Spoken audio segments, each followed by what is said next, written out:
light. Light was the concept that we immediately gravitated to when we were designing a display for Michigan Tech's Academy for Engineering Education Leadership. With our collaborators, John, Darlene, Kim, and Janet at Michigan Tech, we went through the sketches that we produced in isometric view and selected this sort of rainbow curve with the stripes coming through it, the rays of light.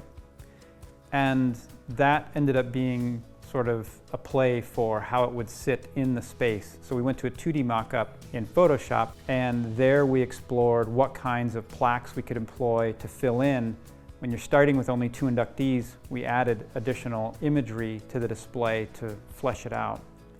Because the space where the display would be in Dillman lobby was visible, was going to see this from 2 sides, we kept it open, and that let the light shine through from the windows on the stairwell. We worked it up in 2D, and then from there went to a 3-dimensional model to get the geometry ready for fabrication. Once we had this built in 3D, we knew that it was going to be a complex fabrication and that warping would be a possibility in a weldment of this size. So I called on Orlando and Jeff, 2 people I've worked with in the past who are fabrication experts, and they put this together, and it's very flat, perfectly square. That was quite a challenge to avoid warpage on something of this size. Once fabrication was complete, Wildwood media blasted and added a powder coat finish.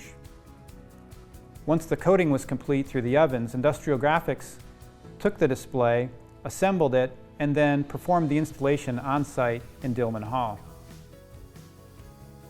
In the end, the display just works well. Whether you're coming down the stairs or you're entering the building, it's as if it was always meant to be there. And the light coming through it represents that energy that it takes for educators to innovate new ways of teaching and to share those methods with their peers across the country.